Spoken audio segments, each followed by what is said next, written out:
Recording. Okay. So last week, we already established what is research and what is the importance of research. Why it is important na in our everyday lives, ano yung mga products of research that we are using, and ano yung mga products of research or ideas na come up ng mga early scientists and philosophers, and kayo, maybe in the future you can come up with new methods, new practices, new ideas, or new inventions through the process of research. So sabi natin, very important siya, and the only way that we can improve the world that we are living in, the only way that we can increase the quality of life, we can make things better, is through the process of continuous research. So kahit ano pong profession, regardless kung hindi science-based yung inyong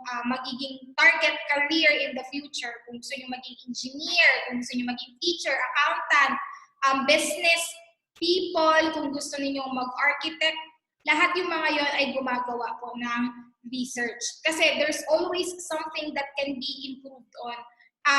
Lalong-lalo na for future engineers, dapat kayo ay maging interested or highly interested in research kasi you are the creators and the builders of our community. So kung anong uri ng creation yung gagawin ninyo in the future, whether it will be good for the environment or whether it will be able to make our lives better, more convenient, more comfortable, is based on your research. So kung nakikita natin ngayon, di ba, most of the scientists, what they are creating, or most of the engineers, what they are creating are sustainable products.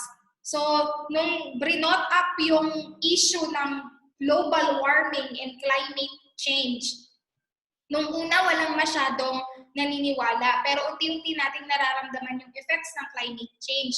And as a response, a lot of engineering students and a lot of engineer professionals, ang ginagawa na nila ngayon are not just creating products na merely products, but more of creating products that are sustainable and healthy for the environment. So, medyo nalilate lang ang ating bansa sa Philippines kasi hindi masyadong mataas ang funding ng Philippine government for research.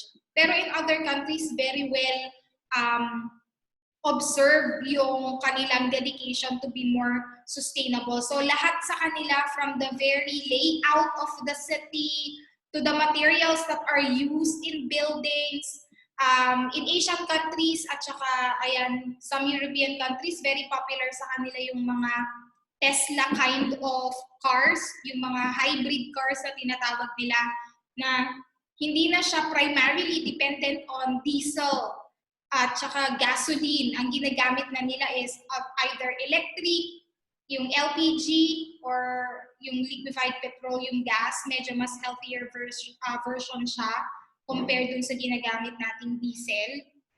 So, for example, in Japan and in Korea, most of their buses are already running ng LPG. May mga government incentives sila for people who will buy hybrid cars. Mas mahal kasi ang hybrid cars, pero I think may mga discounts silang binibigay or tax refunds or mga freebies na binibigay sa mga tao na bibili ng mga hybrid cars instead of the usual cars.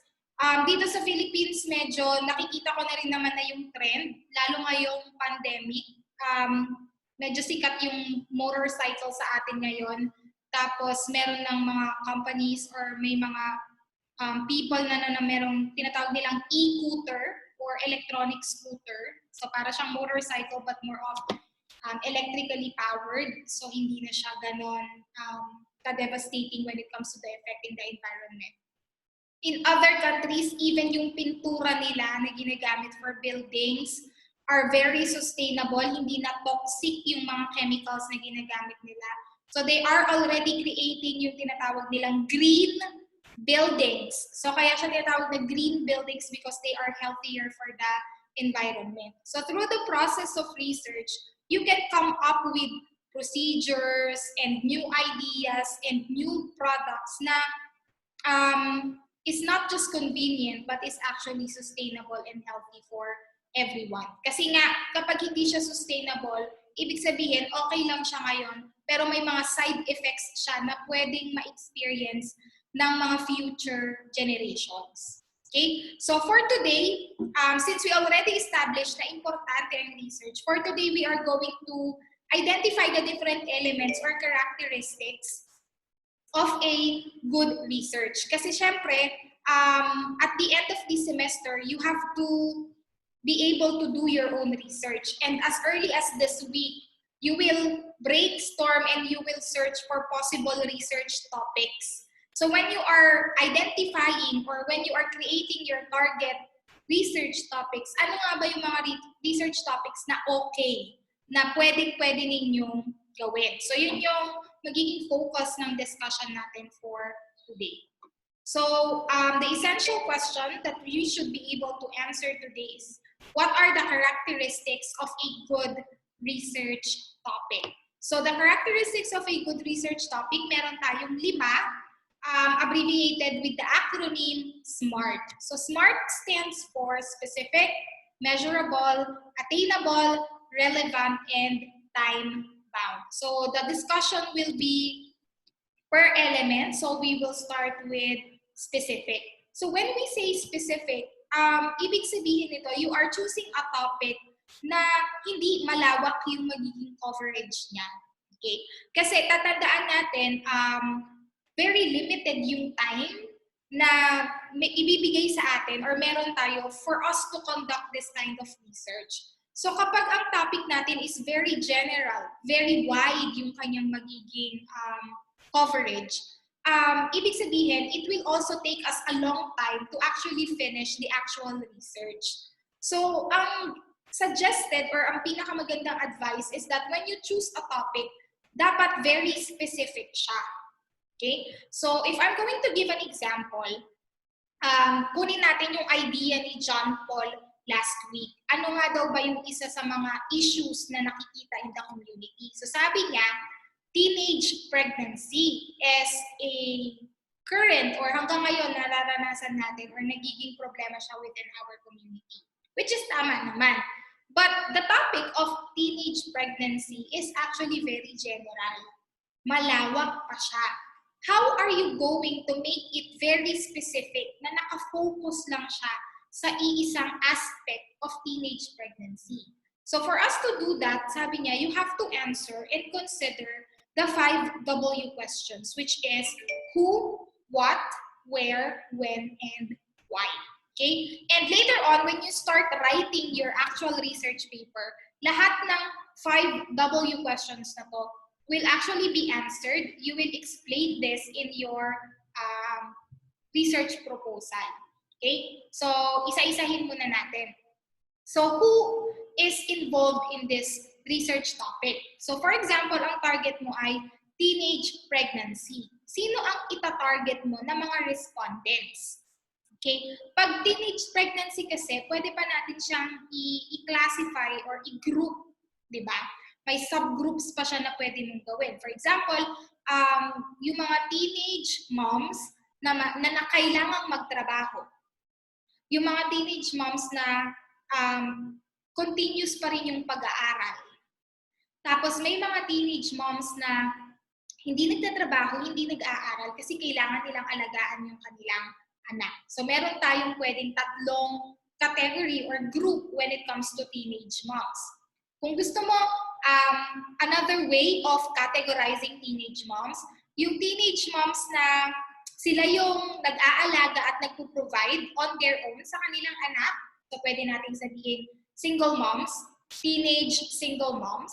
Tapos meron din naman tayong mga teenage moms na they are working together with their partner or with their husband na dalawa silang bumubuhay doon sa kanilang anak. So, pwede mo kasi silang i-categorize into different groups. So, ngayon, kailangan mo silang i-specify kung sino yung gusto mong i-target. Okay? So, kung ang topic mo, for example, is experiences of teenager mothers, sino yung gusto mong i-interview? Is it the teenage moms na nagtatrabaho? Is it the teenage moms na nag-aaral? Is it the teenage moms na mag-isa lang siyang bumubuhay sa anak niya? Or is it the teenage mom na hindi siya nag-aaral, hindi siya nagtatrabaho, pero kailangan niyang alagaan ng kanyang anak? Magkakaiba kasi yung magiging experiences nila. So, syempre, yung ibang grupo, may mga certain aspects of challenges silang kailangan i-face. For example, for those who are working, at saka yung mga single moms, syempre, ang challenge nila lagi is more of financial at saka time management. Kaya nga sila nagtatrabaho. It's because they need to provide for their child. So, syempre, mas hirap financially yung isang single mom compared doon sa dalawa sila na nagpo-provide sa bata, di ba? So, magkakaiba yung experiences nila. So, you have to specify sino doon sa mga grupong yun ang gusto mong i-include sa iyong study. And then, ano yung gusto mong i-accomplish? So, yun yung papasok yung inyong research objectives. Ano ba yung gusto mong i-identify? So, kung ang gusto mong i-identify is yung mga challenges na na-experience ng mga teenage moms. Kasi you want to come up with, or you want to suggest, in the end, you want to suggest a program na makakatulong specifically para sa kanila. So, syempre, kapag ikaw ay nag-iisip ng tulong, kailangan mo munang alamin ano ba yung mga aspeto na nangangailangan talaga sila ng tulong. Okay, so hindi naman pwedeng, ano tawag dito, magbibigay ka ng tulong tapos hindi naman pala yun yung pangangailangan nila. So, kailangan mo muna siyang i-identify. So, ano mo ba yung iyong objective or goal in conducting this research? And then, where do you want this goal to be achieved? So, syempre, kailangan mag-set up tayo ng iisang lugar where we will be conducting this research. Maaaring ang trend ng teenage pregnancy in Manila is different from the trend of teenage pregnancy in Zambales. Kasi syempre, highly urbanized ang Manila, rural area ang Zambales. So, maaaring merong difference between the two groups. Okay? In other countries din, ganon. So, saan mo gustong i-conduct yung research mo? Now, sabi ko sa inyo last week, one of the purpose of research is to make our community a better place. So, syempre, ang gusto muna nating matulungan is yung mga tao na malapit sa atin before tayo mag-extend ng help doon sa mga malalayo sa atin. So as a result, most of the research that we are doing should be locally based. So dapat dito sa Philippines at saka, syempre, dapat nandito sa area natin. So ang makikinabang, immediate people na makikinabang or magbe-benefit sa research nyo should be coming from Zambales or Subic or kung gusto nyo, very specific, Kalapakuan. Diba? So, saan ang target ninyong research local or geographic location where you will be conducting your research? Bigay pa ako ng isang example. Yung may isang research dati na ginawa about the different practices in terms of segregation of trash. So gusto lang niyang malaman kung ang mga tao ba ay talagang ina-apply nila in real life at talagang nagsisegregate sila ng basura sa kanilang mga bahay-bahay. So ang ginawa nila, they conducted a survey between two barangays. Dito sa Kalapakuan at saka isa sa Kawag. Tapos kinompare nila kung saang barangay mas effective yung kanilang segregation practices, kung saang barangay mas maraming tao ang nagsisegregate ng basura. So, kinompare nila yon. And they found out na mas marami ang nagsisegregate daw sa Kawag. So, mas okay yung implementation ng program at saka nung practices doon sa Kawag. So, ano yung kanyang goal? Ang goal niya kasi is to come up with effective practices when it comes to segregating trash. Kasi maaaring may iba't ibang program na ini-implement pero hindi naman lahat ng program ay effective. So most likely, magkaiba yung program na ini-implement ng Kalapakuan sa Kawag. It just so happens na mas effective yung nandoon sa Kawag. So anong pwedeng maging suggestion dyan? Maaaring pwedeng gayahin ng Kalapakuan yung mga established na effective practices ng Kawag para mas gumanda yung result ng segregation of trash dito din sa Kalapakuan. Or pwedeng i-present mo siya kay Mayor. Mayor, ito yung mga ginagawa nila, effective siya, baka pwede nating i-adapt sa buong bayan ng Subic para hindi lang Kawag ang maganda ang segregation of trash. Buong Subic, maganda ang segregation of trash. Okay? So, kailangan ninyong i-identify specifically saan kayo magkakonduct ng research. And as much as possible, dapat yung sarili ninyong community ang magbe-benefit doon at doon nyo gagawin yung research ninyo. And then, number 4, related doon sa idea ng time bound. Siyempre, sabi ko nga, we have limited time in conducting our research. Research 1 is a second semester subject. Therefore, it will end on April. So, meron pa kayong 3 months to conduct your research. February, March, and April. April, kailangan tapos na siya. So when you think of possible topics later on, think of a topic that is doable in 2 to 3 months only. Pag masyadong malawak, baka hindi kayanin ng 2 to 3 months yung research ninyo. So hindi rin naman pwedeng sobrang simple. So i-level din natin sa ating grade level. Kayo ay grade 11 na turning grade 12. So, syempre yung work ninyo should be aligned doon sa inyong edad at saka sa inyong grade level. Okay? Pero hindi nga super complicated na hindi ninyo kayang tapusin by April. Okay? April ang end ng school year. So, kailangan ma-accomplish natin siya by April. Huwag masyadong malawak at saka mataas yung goals na isi-set ninyo. Kasi kayo ang mafo-frustrate pag hindi nyo siya natapos ng April. At kung hindi nyo siya matatapos ng April, ibig sabihin, meron kayong utang ng second semester. Hindi kayo pwedeng mag-move forward ng grade 12. Okay? So, do something na specific lang and achievable within the given time period. And then number 5, of course, why do you want to achieve this goal? Ikaw kasi ang mamimili ng topic mo. So bakit yan ang napili mo? Hindi kasi pwedeng ang magiging reason mo lang is, wala lang, yan kasi yung nakita ko sa internet or yan yung binigay ng kaibigan ko na-approve yung topic niyang yan, hindi niya gagamitin. So binigay niya sa akin, yan ang gagawin ko. No. When you conduct research, kasi it should be something that's personal. Either interested ka or passionate ka about this topic dahil na-experience mo na siya or nakita mo yung family mo naka-experience niyan or may kaibigan kang naka-experience niyan so you want to know more about it or dahil ito ay related sa inyong future profession or related sa inyong strand, dapat may personal attachment yan. And the reason why is because isa sa mga pinakaunang tinatanong ng magiging panel ninyo when you present your research is, why did you choose this topic? So, kailangan ma-explain mo sa kanila at maipakita mo sa kanila, bakit nga ba ito yung gusto mong topic? Bakit siya importante? Bakit out of all the topics under the sun, yan yung pinili mo? Kailangan mo silang mapaniwala at kailangan mo silang makita nila yung idea mo na importante siya. Kaya mo siya pinili.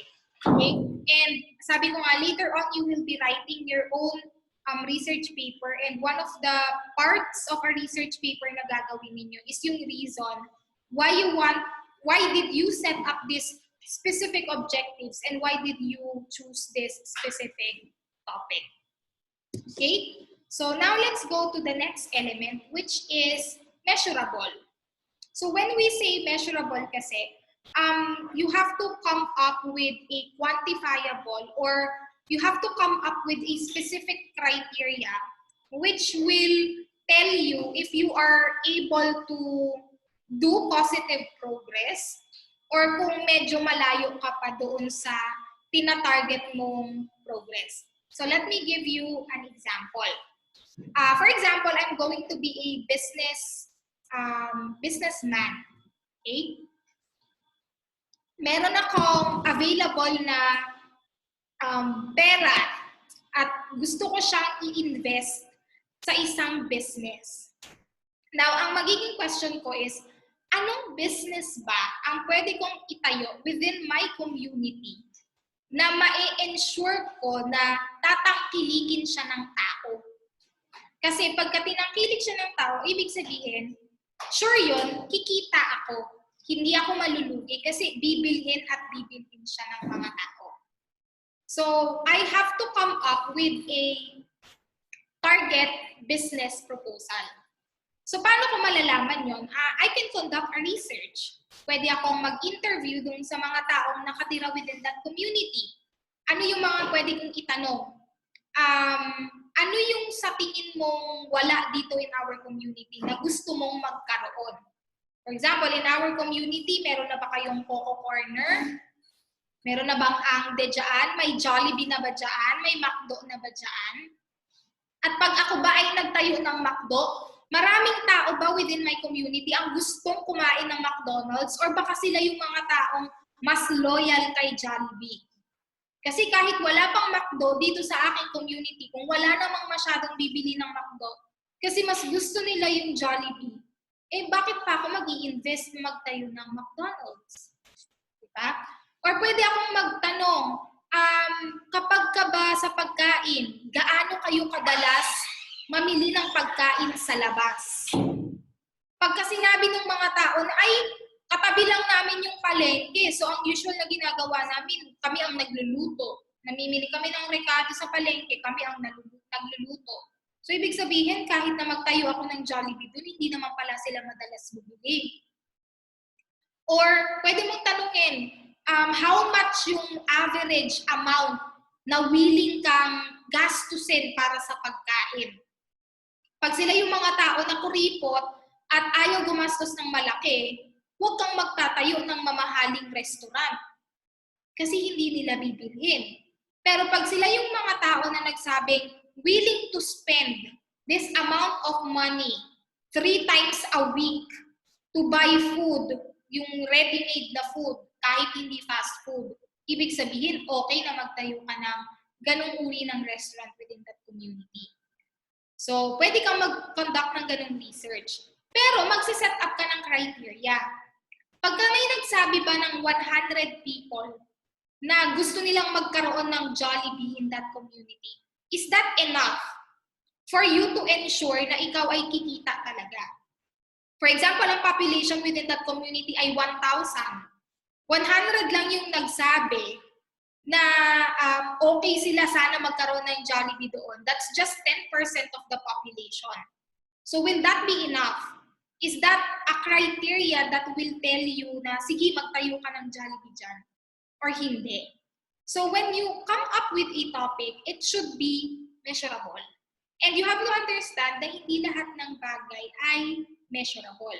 So for example, may nag-conduct ng research dati. Ang topic nila is they want to find the relationship between the number of hours of sleep ng isang estudyante in relation to their academic performance. So ang kanilang hypothesis is that yung mga estudyante daw na magaganda ang performance in school, sila daw yung mga estudyanteng napakarami ng tulog. Pero yung mga puyat na estudyante daw, sila daw yung mga estudyanteng mabababa ang performance in school. Is it true or not? So ang magiging question doon is it measurable? How are you going to measure? Is it enough na i-measure mo yung score nila sa quiz? Diba? Medyo questionable na siya. Kasi nga, what if kaya ako naging puyat or kaya ako napuyat is because nag-aral ako ng matindi para doon sa lesson na yun. So, ibig sabihin ba na puyat ako, mababa yung magiging score ko? Or dahil puyat ako, kaya magiging mataas yung score ko sa quiz? Kung ang point of measurement natin is yung score ng quiz, will it be enough to really measure the relationship between the two factors?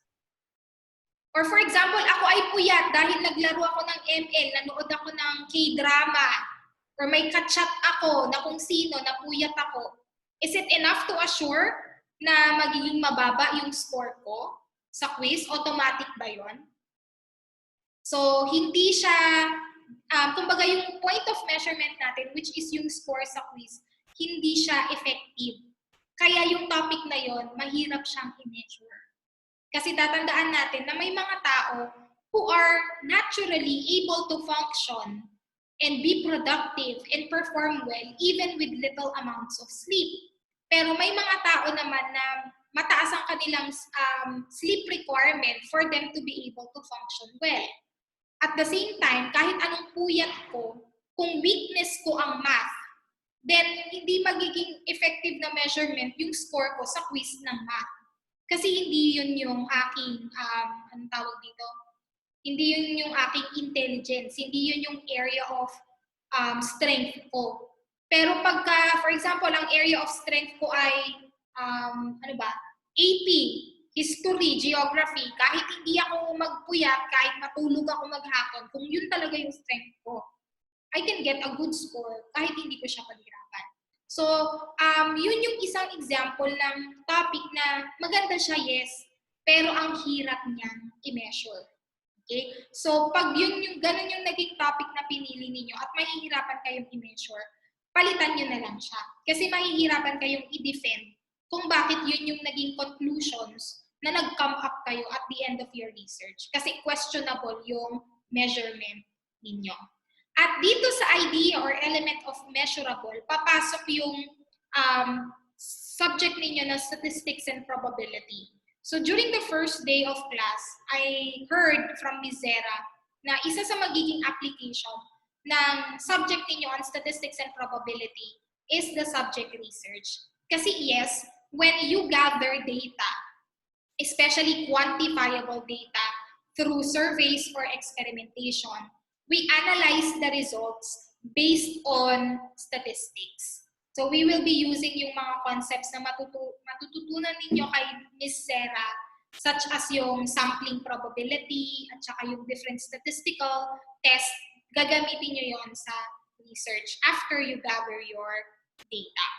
Okay? So, kailangan measurable siya at okay yung magiging tool of measurement ninyo. Okay? Another example, before mag-end ang aking meeting room, on measurable.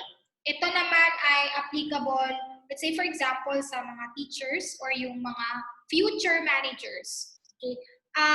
You want to check, for example, if music is an effective way of increasing the, yung memorization ng isang tao. Di ba kayo pag nag-aaral, may mga tao na kailangan nakikinig sa music. Meron namang mga tao na hindi okay pagka nakikinig sa music kasi hindi na sila nag-aaral, kumakanta na lang sila. Okay? So, we want to check if music is an effective strategy in increasing yung memory retention. Okay? So, ang ginawa nila doon is, meron silang pre-test at saka post-test na tinatawag.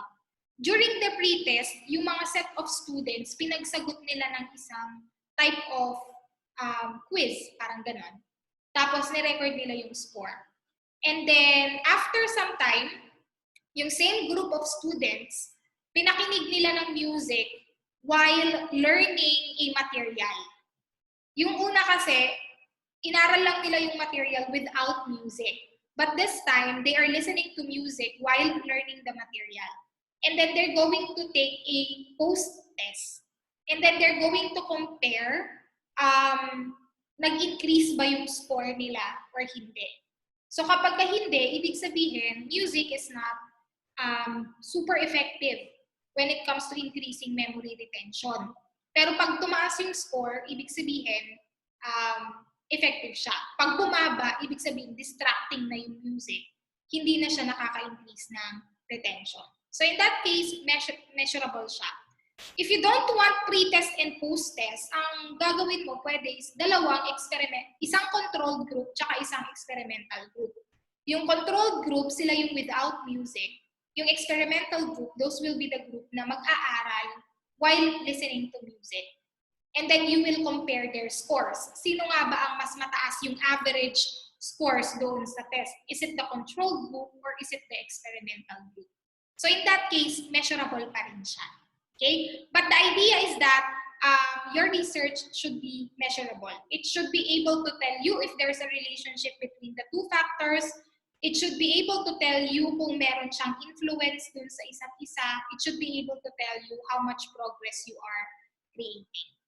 Okay? So far, we only covered yung S and M. So meron pa tayong tatlong elements, A, R, and T. So join na lang po ulit sa same meeting link so that we can continue our discussion.